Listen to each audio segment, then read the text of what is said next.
3 days passed in a blur of panic and preparation. The streets of major cities emptied as people fled to rural areas or underground shelters. Military forces worldwide mobilized under the newly formed Terran Defense Initiative. The countdown to the hunt ticked away like a time bomb. Lieutenant John Carter stood on the roof of the Chicago Federal Building, now converted into a military command center. Through his binoculars, he watched the orange glow of sunrise touch the city skyline. The usually bustling metropolis lay silent, an urban ghost town. "Beautiful, isn't it?" said Sergeant Frank Lopez, stepping up beside him. "Hard to believe it might be the last sunrise we see here." John lowered his binoculars. "That kind of talk doesn't help the squad, Frank. Just being realistic, LT. These aliens have conquered 30 other worlds. And yet they've never met us," John replied. His squad of 12 soldiers had been handpicked for urban combat against the Zarketh. They were the best Earth had to offer: Marines, Rangers, and Special Forces operators from 5 different countries. The radio on John's belt crackled. "All units, this is command. Multiple Zarketh vessels have entered Earth's atmosphere. They're deploying what appear to be hunting parties. Repeat, hunting parties are dropping into major cities worldwide." John exchanged a glance with Frank. "Showtime," he said. "Get the squad ready." Within minutes, John's team gathered in the command center. The wall screen showed satellite imagery of smaller Zarketh ships, sleek, predatory craft, descending toward Chicago, New York, London, Beijing, and dozens of other cities. "Listen up," John said to his squad. "Everything we know about these creatures comes from the Europa footage. They're stronger than us, faster than us. Their tech is beyond ours. But they want to hunt, not obliterate. That gives us an advantage." "What kind of advantage is that?" asked Private Emma Young, the squad sniper. "They want sport," John explained. "Hunters have rules, patterns. We can use that. Now gear up. We move in 5. As his squad prepared their weapons and equipment, Dr. Kate Richards entered the room. The xenobiologist had been analyzing the data from Europa non-stop since the aliens' arrival. "Lieutenant Carter," she said, handing him a tablet. "You need to see this." The screen showed close-up images of the Zarketh armor. "Their exoskeletons aren't just protection," Kate explained. "They're full of tech, sensors, healing mechanisms, adaptive camouflage, but they have blind spots." She pointed to areas at the joints and neck. "Hit them here and you might have a chance." John nodded. "Anything else?" "They see primarily in the infrared spectrum. Their vision is motion-based. Stay still, and you might be invisible to them." "That's something," John said. "Thank you, Doctor." As Kate left, John turned to his squad. "All right, people, we're not running. We're hunting the hunters. Our job is to observe, engage if necessary, and gather intel." The squad moved through the empty streets of Chicago, staying to the shadows. Above them, a Zarketh ship hovered over the downtown area, casting a massive shadow. Smaller craft deployed from its belly, spreading across the city like deadly seeds. They watched from a hidden position as 3 Zarketh hunters landed in a public park. The aliens stood at least 7 feet tall, their armored bodies rippling, with muscles beneath chitinous plates. They carried weapons that looked more grown than manufactured, organic technology that merged with their own bodies. The hunters activated devices on their wrists, and a shimmering barrier appeared around the downtown area. A dome of energy sealed off a 10-block radius. "They're creating a game preserve," Frank whispered. One of the hunters removed something from its belt, a small spherical object that it threw into the air. The sphere expanded, projecting a 3-dimensional map of the city. The hunter pointed to various locations, and its companions nodded in agreement. "They're planning their hunt," John said. "Establishing routes." The hunters split up, each heading in a different direction. One moved toward the squad's position. "Hold your fire," John ordered. "Let it pass. We need to learn." The hunter moved with incredible grace despite its size. It paused occasionally, examining the ground or touching walls. It seemed to be learning the environment, cataloging scents and surfaces. Suddenly, the hunter froze. It turned its masked face toward a nearby building. With shocking speed, it scaled the wall and crashed through a window. Screams echoed from inside. A civilian. Change of plans, John said. We engage. Young, cover the street. Lopez, with me. The rest of you, set up a perimeter. John and Frank entered the building, moving silently up the stairs. The screams had stopped. They found the hunter on the 4th floor, standing over a terrified man who had apparently tried to hide rather than evacuate. The hunter was scanning the man with a device on its wrist. It spoke, its voice translated through a device on its mask. Weak specimen, not worthy of collection. It raised a blade-like weapon. John didn't hesitate. He fired 3 shots at the hunter's neck joint, the vulnerable spot Dr. Richards had identified. The hunter roared in pain as greenish fluid sprayed from the wounds. It whirled with impossible speed, hurling a disc-shaped weapon at John. He dove aside as the disc embedded itself in the wall, vibrating. Frank opened fire, his bullet striking the hunter's leg joint. The creature staggered but didn't fall. It leaped toward them, closing the distance in a single bound. John rolled aside as the hunter crashed into the spot where he'd been standing. He fired again, aiming for the same neck wound. This time, his bullet struck true, and the hunter collapsed. To its knees, go, John shouted to the civilian, who scrambled past them toward the stairs. The wounded hunter reached for a device on its wrist. John shot its arm, preventing whatever it was trying to do. The creature looked at him, its glowing eyes narrowing behind its mask. Unexpected, it said. Prey fights back. We're not prey, John replied. He fired one final shot into the hunter's neck. The Zarketh toppled forward, dead. Frank stared in shock. We killed it.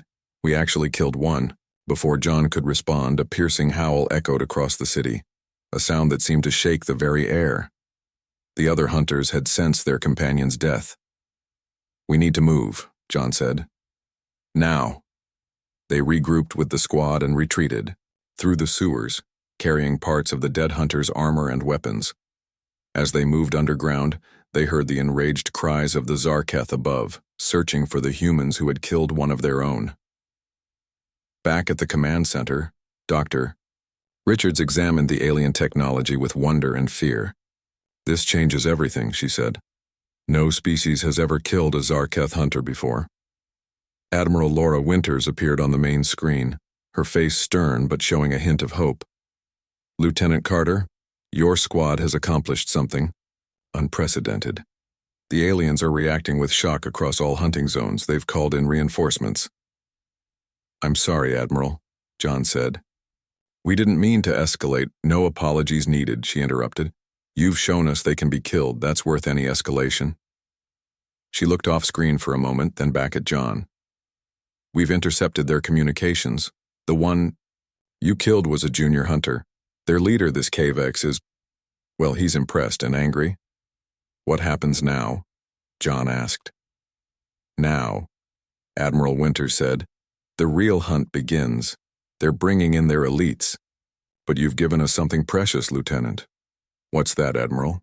Hope, she replied. For the first time since they arrived, we have hope. As if to emphasize her words, the building shook as Zarketh ships roared overhead, deploying more hunters into the city. The first human victory had been claimed, but the price would be high. The predators now knew their prey had teeth.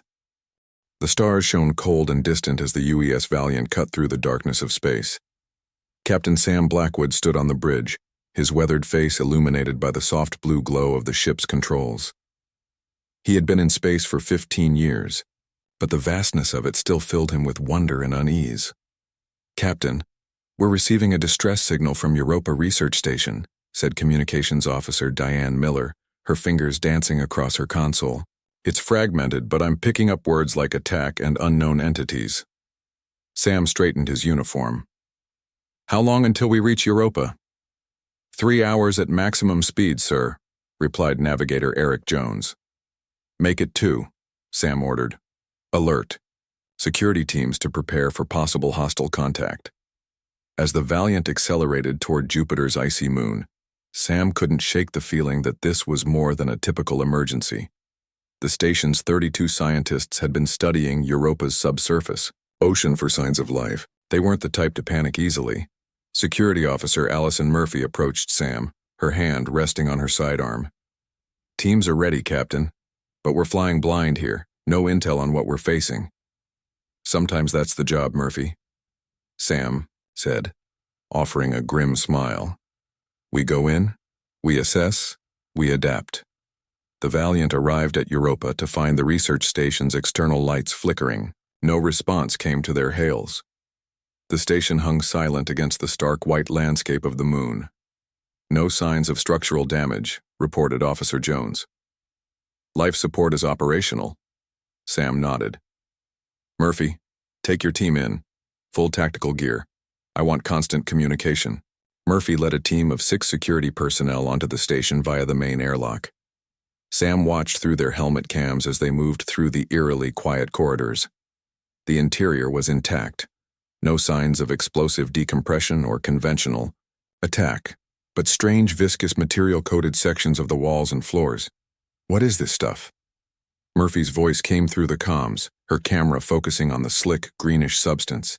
"Unknown," replied the Valiant Science Officer Paul Green, collecting samples for analysis. The team proceeded deeper into the station. The living quarters were empty, personal items scattered as if the occupants had fled in a hurry. The mess hall tables were still set with half-eaten meals. Coffee and mugs had long since gone cold. "Captain," Murphy called, her voice tight. "You need to see this." The feed switched to the station's main laboratory. Blood smeared the floor in long dragging marks. Not pools but trails, as if people had been wounded and then pulled away. "We've got one survivor," Murphy reported. "Dr. Peter Collins. He's in shock." Sam saw the man through Murphy's cam. Dr. Collins sat huddled in a storage closet, his eyes wide and unfocused, his lab coat stained with blood not his own. "Bring him back to the Valiant," Sam ordered, "and check the security footage." Hours later, Dr. Collins sat in the Valiant's medical bay, a blanket around his shoulders, his hands trembling as he clutched a cup of coffee. Sam stood beside him, waiting patiently for the man to speak. "They came without warning," Collins finally said, his voice barely above a whisper. "Tall. So tall. Their skin was like armor. They moved so fast." "Who were they, Dr. Collins?" Sam asked gently.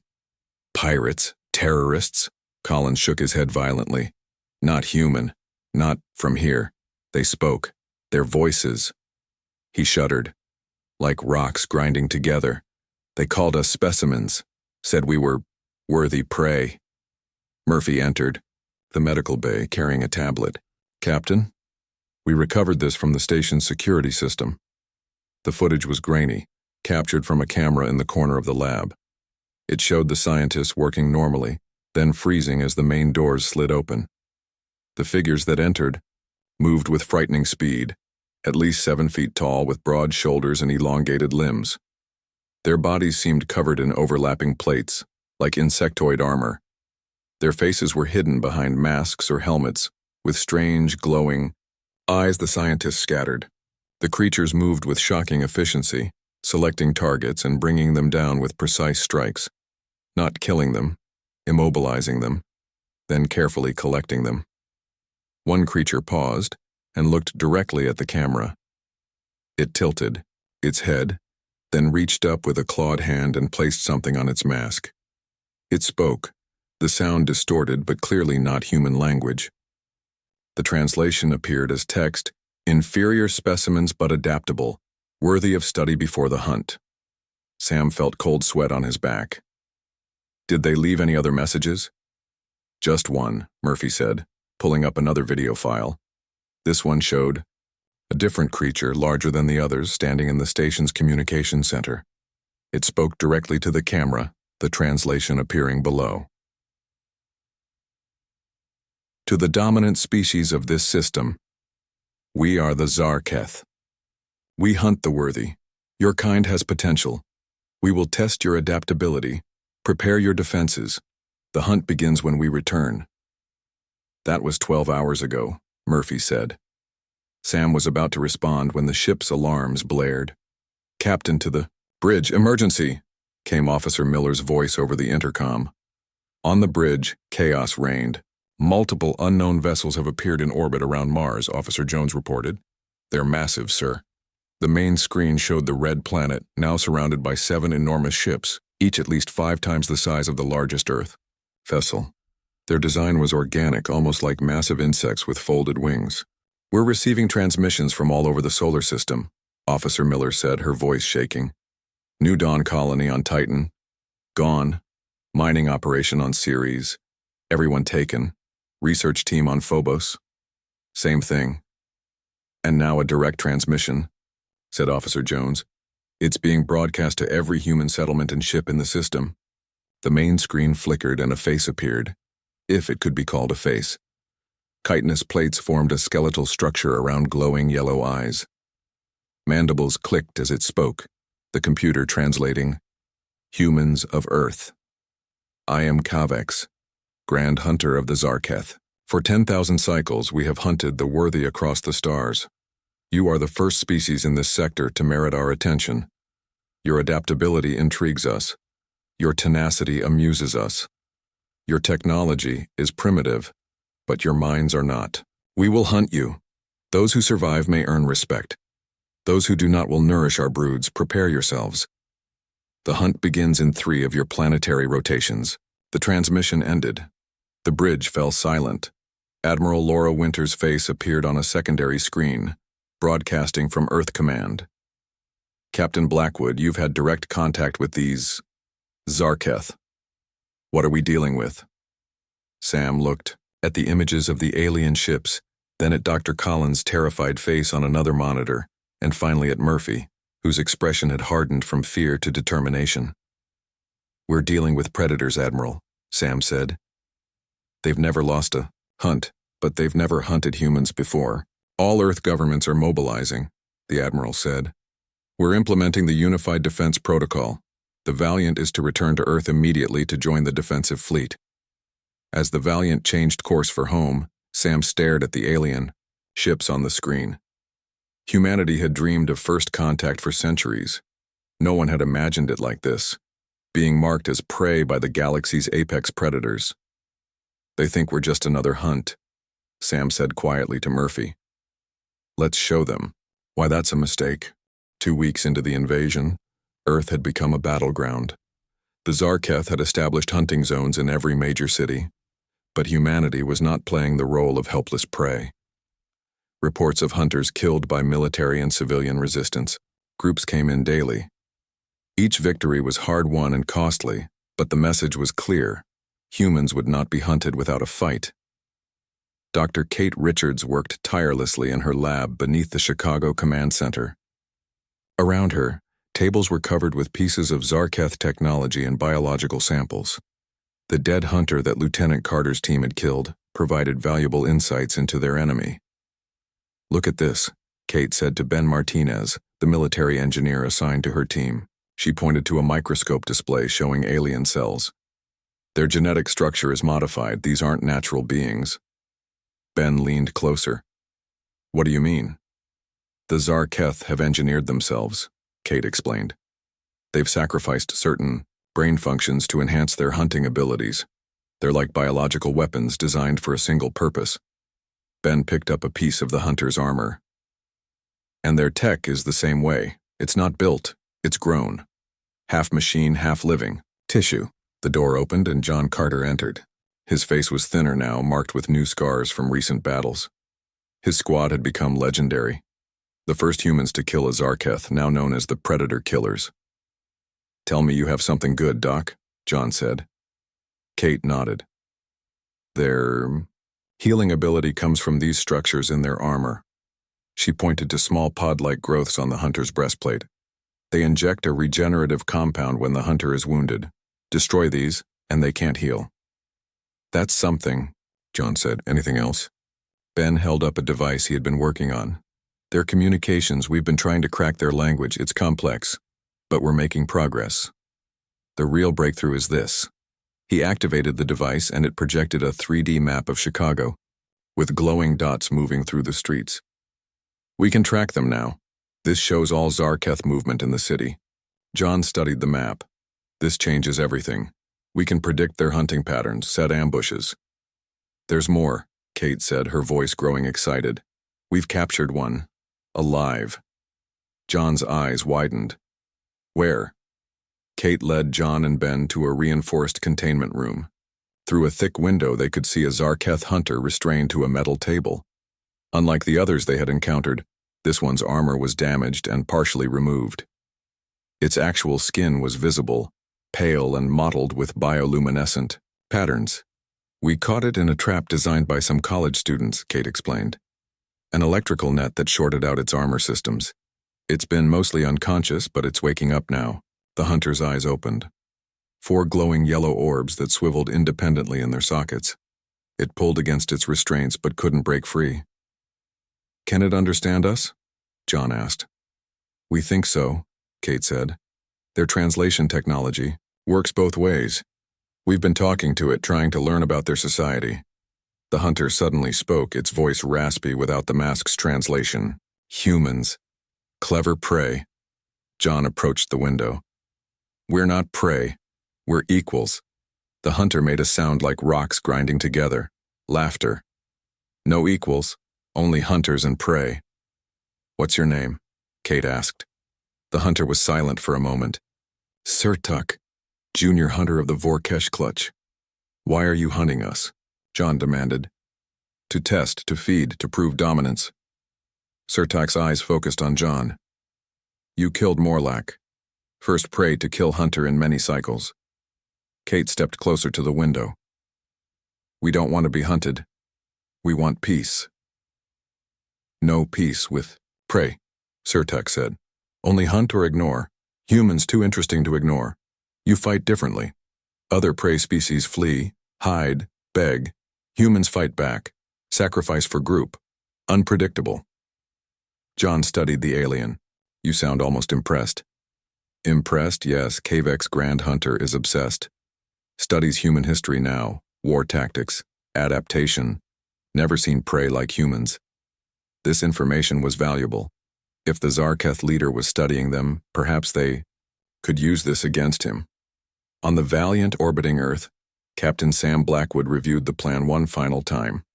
His ship, along with 3 others, had been retrofitted with technology reverse-engineered from captured Zarketh equipment. The target is their command platform, Sam told his officers. Our new stealth system should get us close enough to board. Security officer Allison Murphy checked her weapon. And once we're aboard? We download their fleet data and strategic plans, Sam said. Then set charges to disable the platform. The mission was high risk, but potentially game-changing. The Zarketh coordinated their hunts from orbital platforms. Taking one out would disrupt their operations across an entire continent. The Valiant approached the massive Zarketh platform hanging above North America. The alien structure was like a giant insect nest suspended in space, with ships constantly coming and going from its many docking bays. Stealth systems holding, reported Officer Jones. They don't see us. Sam nodded. Boarding team, prepare for launch. Murphy led the boarding party in a small shuttle that slipped into the platform through a maintenance dock. Inside, the alien structure was warm and humid, with walls that seemed to pulse with life. This place is alive, whispered one of her team. The whole station is a living organism. Murphy consulted the map on her wrist display. Data center should be this way. Stay quiet. They moved through the organic corridors, avoiding Zarketh patrols. Unlike the hunters on Earth, these aliens wore lighter armor and seemed more focused on technical tasks than combat. At the data center, they placed a device designed by Ben Martinez to interface with Zarketh systems. It began downloading massive amounts of information about fleet positions, hunting protocols, and, most surprisingly, detailed studies of human warfare throughout history. They're really studying us, Murphy said as she scanned the alien text. Ancient Rome, World War II, guerrilla tactics. They're trying to understand how we fight. Time to go, said her second-in-command. Download complete. They set charges on key systems and retreated to their shuttle. As they detached from the platform, the explosions began. Not enough to destroy the station, but enough to cripple its operations. Back on Earth, using the stolen data, Admiral Winters coordinated a global counterstrike called Operation First Blood. For the first time, human forces attacked Zarketh positions simultaneously across all continents. With knowledge of their patterns and weaknesses, the hunters suddenly found themselves vulnerable. In Chicago, John's squad prepared to hit a Zarketh processing ship where captured humans were being held. The data from the orbital platform had revealed its location and security protocols. Remember, John told his team, this isn't just about killing hunters anymore, it's a rescue mission. The squad moved through the ruined city toward an abandoned sports stadium where the alien ship had landed. According to their intel, over 300 humans were being held inside for processing, a term none of them wanted to contemplate too deeply. As they approached, John noticed something different about the Zarketh patrols. They're nervous, he whispered to Frank. Look at how they're moving, more alert, checking their flanks. Frank nodded. They're acting like prey. For the first time since the invasion began, the hunters were feeling hunted. The balance was shifting, slowly, painfully, at great cost, but undeniably shifting. Humanity was adapting. And the greatest predators the galaxy had ever known were learning what it meant to fear. 6 months had passed since the Zarketh began their hunt on Earth. The once pristine cities were now battlegrounds, but the ruins had become humanity's advantage. People adapted to life under siege with remarkable speed. Underground networks formed. Communication systems operated on frequencies the aliens couldn't detect. Every day, more hunters fell to human traps and ambushes. Kavex, the Grand Hunter, stood on the bridge of his command ship. The massive Zarketh's armor was more elaborate than others of his kind, decorated with trophies from 1,000 successful hunts. But now his posture showed tension. On the screens before him played footage of his hunters failing across the globe. Impossible, he growled, smashing a control panel. No prey fights like this. No prey adapts so quickly. His second-in-command approached cautiously. Grand Hunter, our losses mount. 47 hunting parties lost in the last cycle alone. The High Council demands answers. Kavex turned his 4 glowing eyes toward the subordinate. The humans, study us. Learn our patterns, use our predictability against us. He gestured to the screen showing a Zarketh hunter caught in a trap, made from scavenged alien technology. They turn our own weapons against us. Perhaps we should withdraw, suggested the second. Declare them unworthy prey. Kavex's mandibles clicked in anger. Never. They are the worthiest prey we have ever found.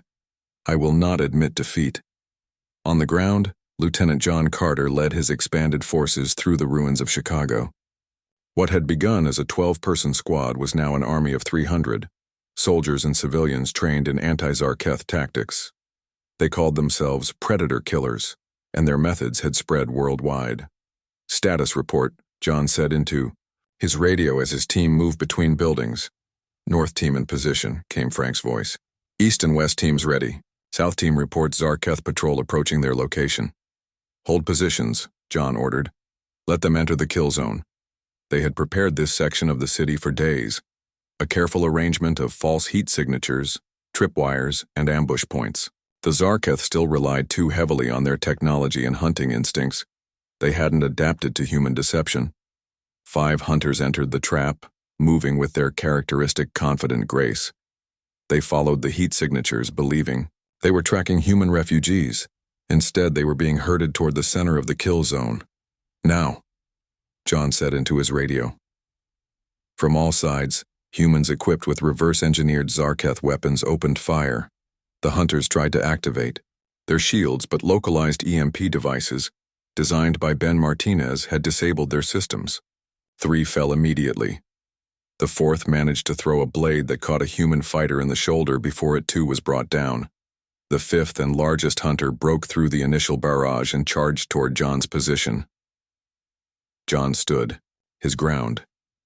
The new armor he wore, also designed by Martinez, masked his heat signature and heartbeat. To the hunter's senses, he barely existed until he was right in front of it. John fired his weapon, a modified Zarketh plasma caster, directly at the hunter's chest. The alien fell backward, green fluid spraying from its wound. It tried to activate its healing system, but the specialized ammunition disrupted the process. The hunter looked up at John, mandibles clicking in what might have been respect.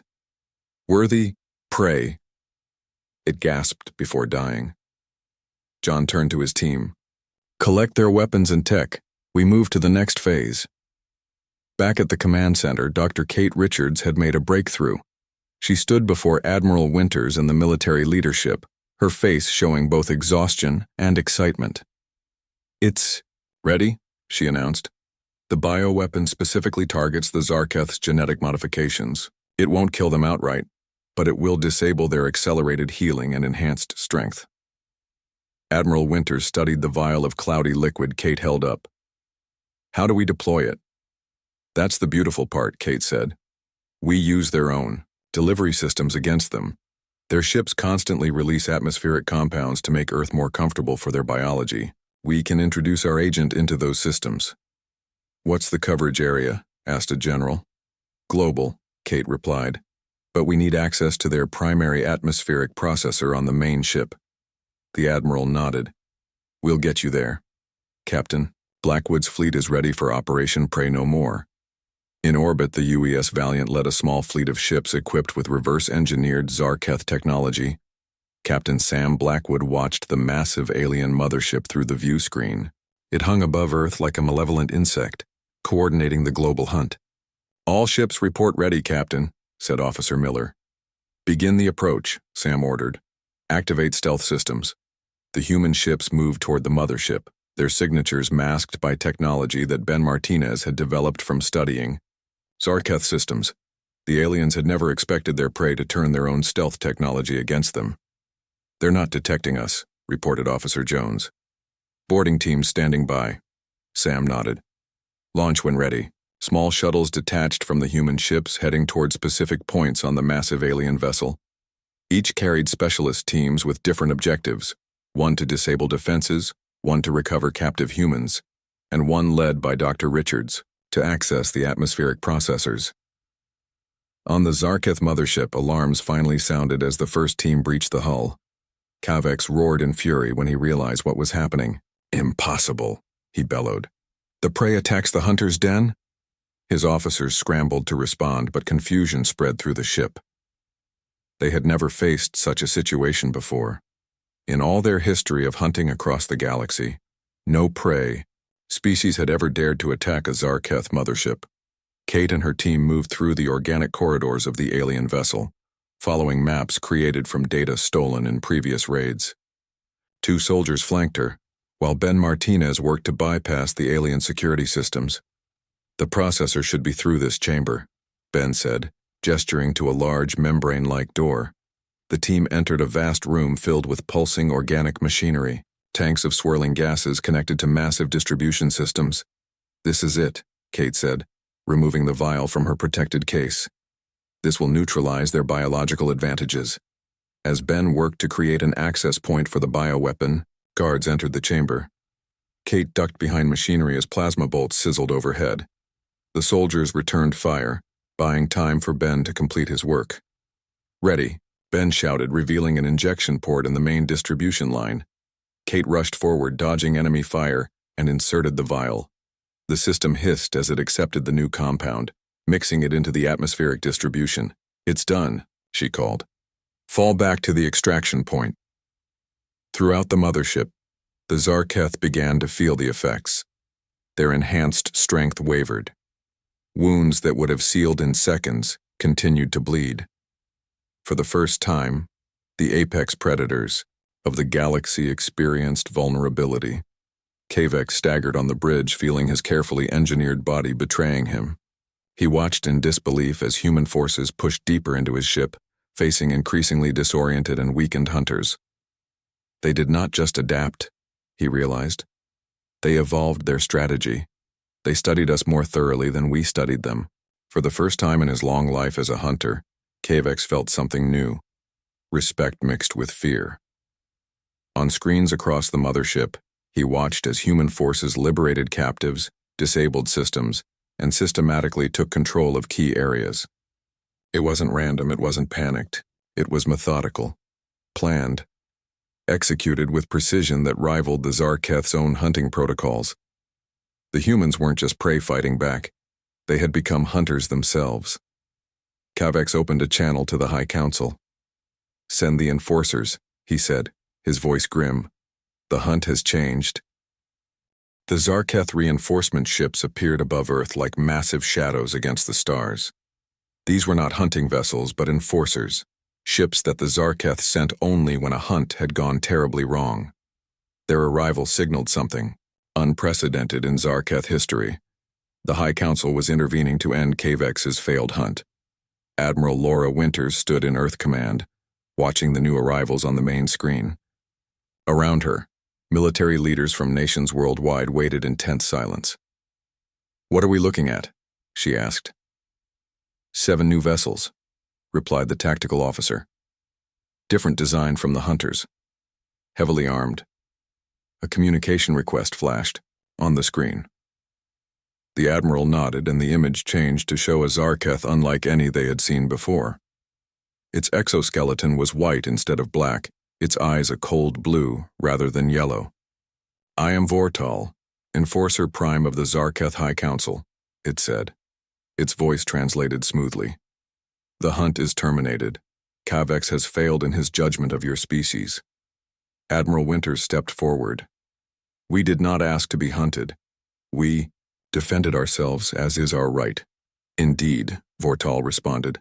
"The Council has observed. You were miscategorized. We come to extract our forces and end this conflict." "Just like that?" the Admiral asked skeptically. "It is our way," the Enforcer Prime explained. "When prey proves too costly to hunt, we withdraw." Kavex refused to accept this truth. He will be disciplined. On the Zarketh mothership, Kavex received the Council's message with rage. His body, weakened by the human bioweapon, still trembled with fury as he addressed his remaining hunters. "I will not withdraw," he roared. "Humans are the ultimate prey. I will not admit defeat." His second-in-command stepped forward cautiously. "Grand Hunter, the enforcers have arrived. The Council's decision is final." "The Council sits safely in distant space," Kavex snarled. "They do not understand what we have found here. Humans are not just prey. They are worthy opponents. To retreat now would dishonor the hunt." "What will you do?" asked the second. Kavex's eyes gleamed with dangerous intensity. "I will finish this hunt personally. Prepare my combat armor." Captain Sam Blackwood received the news of the Enforcer ships with mixed feelings. The Valiant hovered near the damaged mothership, monitoring the situation. "They're just going to leave?" Officer Murphy asked, disbelief in her voice. "After everything they've done?" "The Enforcers are ordering all hunting parties to return to their ships," reported Officer Miller. "But there's unusual activity on the mothership. Kavex is refusing to comply." Sam's instincts told him this wasn't over. "Alert Earth Command. I don't think our friend Kavex is ready to admit defeat." Lieutenant John Carter and his team had joined Dr. Richards on the mothership when the alert came through. They were escorting rescued human captives to extraction points when Sam's warning reached them. "Kavex is on the move," John told his team. "He's heading for the command shuttle bay with a squad of elite hunters." "What's he planning?" Frank asked. Dr. Richards checked her tablet, which was tapped into the ship's systems. "He's preparing his personal craft. Based on these readings, he's arming it with enough weapons to level a city." John's face hardened. "He's not giving up the hunt. He's making one final strike." He turned to his team. "New mission, we stop Kavex before he leaves the ship." They moved through the corridors toward the shuttle bay, encountering resistance from hunters still loyal to the Grand Hunter. The effects of Kate's bioweapon made the aliens slower and more vulnerable, but they remained dangerous. Meanwhile, Admiral Winters confronted the Enforcer Prime. "Your Grand Hunter is refusing your orders. He's preparing to attack our cities." Vortal's mandibles clicked in what might have been annoyance. Kavex has become irrational. His obsession with your species has clouded his judgment. The Council no longer recognizes his authority. Then help us stop him, the Admiral demanded. That is not our way, Vortal replied. Kavex has declared personal hunt. By our laws, he acts alone without Zarketh backing. So you'll just watch while he slaughters more of us? We will observe, Vortal said. How you handle a rogue hunter will determine our final assessment of your species. The Admiral realized they were still being tested. The Zarketh had moved, from seeing humans as prey to potential equals, but only if they could handle Kavex themselves. John's team reached the shuttle bay just as Kavex was boarding his craft. The Grand Hunter wore massive battle armor studded with weapons. Even weakened by the bioweapon, he remained an imposing figure, nearly 9 feet tall and bristling with deadly technology. Kavex, John called out, stepping into the open with his weapon raised. This ends now. The Grand Hunter turned slowly, his 4 eyes fixed on John with burning intensity. The human who first killed one of my hunters, you have earned the right to face me directly. We don't want to face you, John replied. We never wanted this hunt. Leave our world in peace. Kavex made the grinding sound of Zarketh laughter. Peace is for prey. You have proven yourselves more than prey, but the hunt must have a conclusion. He activated a blade that extended from his armor. Face me in single combat, human, by the ancient laws of the hunt. John realized this was a challenge he couldn't refuse. If Kavex escaped to his ship, he would rain destruction on Earth in his final act of defiance. John, don't, Frank warned. We can take him together. No, John said. I think this is the only way to end this for good. He stepped forward, activating the energy blade they had adapted from Zarketh technology. I accept your challenge. Kavex roared and charged. Despite his weakened state, he moved with frightening speed. John barely dodged the first swing, feeling the heat of the alien blade as it passed inches from his face. The Grand Hunter was stronger, with a longer reach, but John was quicker and more agile. He ducked under Kavex's arm and scored a hit on the alien's side. Green fluid seeped from the wound, a wound that would have healed instantly before the bioweapon. Kavex growled in pain but did not slow. You learn quickly, human. Good prey, best prey. I'm not prey, John said, circling cautiously. That's what you never understood. They clashed again, blades meeting in showers of sparks. Kavex drove John back with powerful blows. One strike caught John's shoulder, burning through his armor and searing his skin. He grunted in pain but kept his footing. Your species surprises me, Kavex said as they circled each other. 30 worlds hunted. None fought like humans. Because you chose victims, not opponents, John replied, looking for an opening. You hunted the weak. This seemed to anger the Grand Hunter. Zarketh hunt only the worthy. Then why are you running from us now? John taunted. With a roar of fury, Kavex lunged forward. John was counting on this reaction. He dropped to one knee and thrust upward, driving his blade into the gap between Kavex's chest plates. The alien's momentum carried him forward, impaling himself further. Kavex staggered, green fluid pouring from his wound. He looked down at John with what might have been respect. Well, hunted, human, he gasped. John pulled his blade free and stepped back as the Grand Hunter fell to his knees, then collapsed. The watching Zarketh lowered their weapons. According to their code, the hunt was now officially over. In Earth Command, Admiral Winters watched as the Enforcer ships began. Recalling all remaining hunters, Vortal's face appeared on screen again. It is decided, the Enforcer Prime announced. Humans are not prey. The hunt is permanently terminated. This system will be marked in our records as territory of equals. And Kavex? The Admiral asked. He died as he lived, a hunter facing worthy opposition. His final hunt will be remembered in Zarketh history. Vortal paused, as will your species. Within days, the Zarketh ships departed Earth's orbit. They left behind destruction, but also technology that would advance human civilization by centuries. More importantly, they spread word throughout the galaxy, a warning to other predatory species that Earth was not to be threatened. 1 month later, John stood with Dr. Richards and Captain Blackwood on a hilltop, overlooking the rebuilding efforts in Chicago. New structures were rising, incorporating salvaged alien technology. "Do you think they'll be back?" Kate asked. John shook his head. "Not as hunters. Maybe someday as something else." Sam pointed to something on a nearby building, a symbol etched into the metal. It was a Zarketh glyph left behind by the departing hunters. "What does it mean?" John asked. Kate smiled. "According to our translations, it means respected or worthy opponent. I think we earned their version of admiration." "Let's make sure the next aliens who visit get the message without a war," John said. As they watched the sunset over the recovering city, the stars began to appear above them.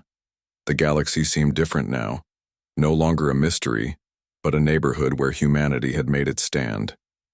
The predators had discovered a simple truth. In the cosmic food chain, humans refused to be prey.